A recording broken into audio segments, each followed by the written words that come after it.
Wainui is a golf course that has the best of both worlds. The country feel of getting away from it all, and yet it's only a 20-minute drive from downtown Wellington. Wainui is famous for its two legendary All Blacks, former captain Tana Umanga and Piri Wipu. They're icons of the region. Both long-standing members of the club. Tana, when he was living in New Zealand, was quite often seen on the course midweek, just strolling and relaxing, and I understand Piri does the same. They are heroes for the local community. They're very well thought of, very highly thought of, and we're very proud to call them Wainui Martins. When the club bought this land, it was a farm. The club members designed the course, and in the middle 90s, late 90s, we got some professional support and put together a redevelopment plan for the course, and that's when the 13th hole, for example, came along. The results are obvious. Wainui is a course that is all about its people. We're a club of over 500 members. We have a very solid and friendly heart. We have capacity to take more players, either as green fee players or members, and we'd be delighted to do that.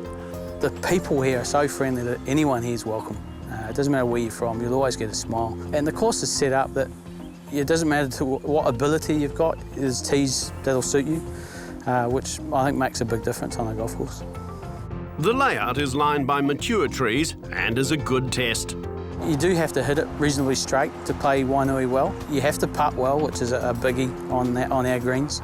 But keeping it in play and playing smart is the best way to play around Wainui. We begin the course tour at one of the signature holes. It's a risk and reward opportunity. We're standing here on the 4th tee. As you can see, we've got a short par 4, 206 metres.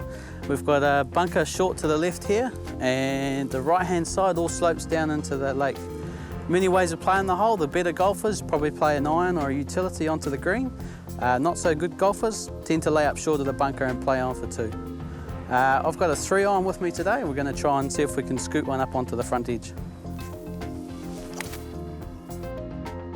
One thing to be aware of on this hole is you usually play with the prevailing wind coming from slightly left to right, which pushes all your balls usually into the hazard. We're now nice and safe, so we'll go and find this one and play on. There's roughly 30 bunkers on the golf course, and this one here, short of the 4th green, was probably one of the most unpopular with golfers because, as you can see, catches in and it comes up short. Nice big flat surface, and we're going to have a putt here, see if we can't make an eagle.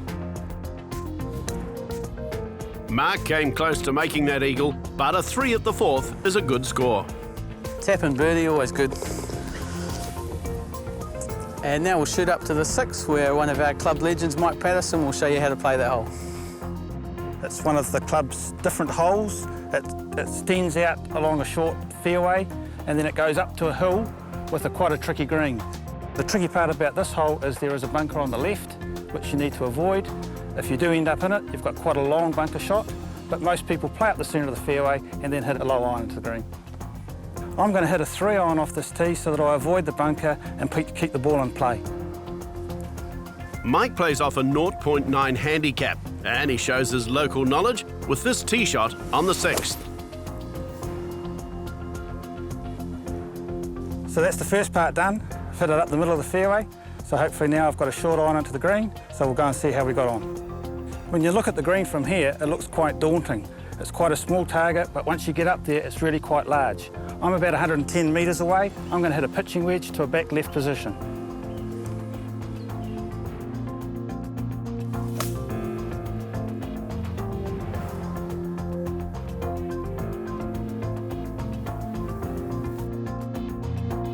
Right, Patterson's hit it nice and close here underneath the hole. He's got a good chance of birdie, so if he holds this, I'm going to be in trouble. Well, it was time for a quick lunch break and the chance to share some of the stories from our travels with the HSBC Golf Club.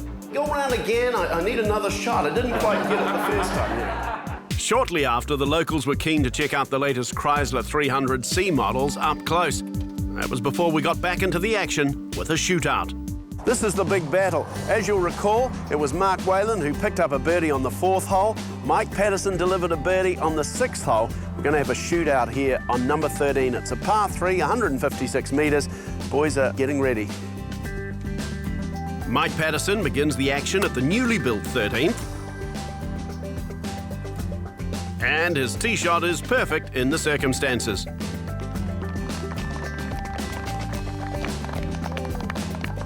Mark Whalen, the course superintendent, was looking a little nervous as he had to match his older rival under pressure.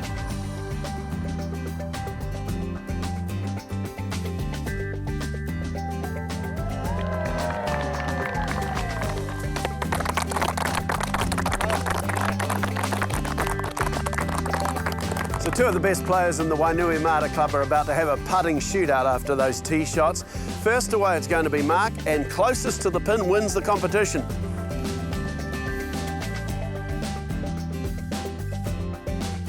Mark Whalen goes for an all or nothing play to make birdie on 13, and it goes way past. And Mike can now make a lag putt to take the honours for the hole.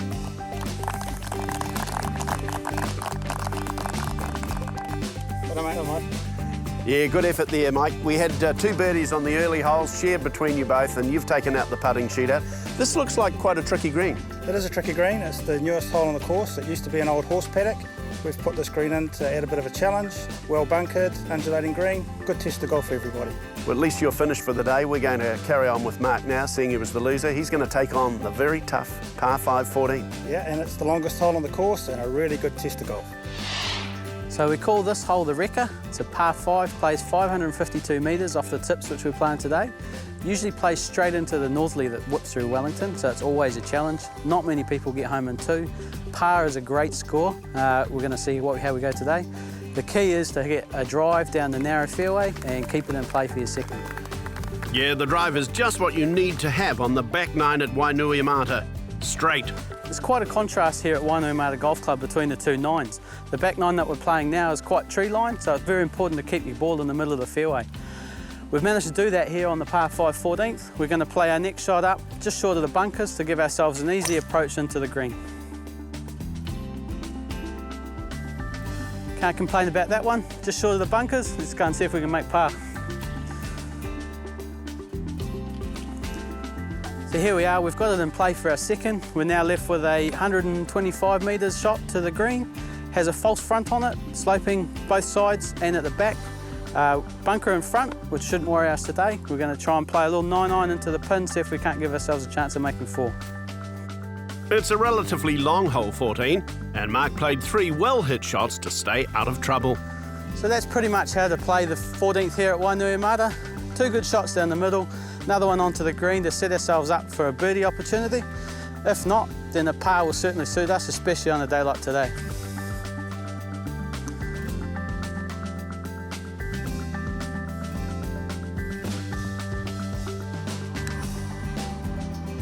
Just stepping up and finishing our course tour in style, a long-range birdie on 14. Wainui Mata is a real hidden gem. It boasts some lovely signature holes. It's a perfect escape. And as Bruce explains, visitors are always welcome. Wainui Mata truly is the best country golf course in the city. It's inexpensive to play, it's inexpensive to be a member of. We'd like people to come along and try our course out, try out the hospitality of Wainui Golf Club, and we'll really make it worth your while. Wainui Mata is an affordable course to play. It's only $30 for affiliated and $35 for non-affiliated golfers.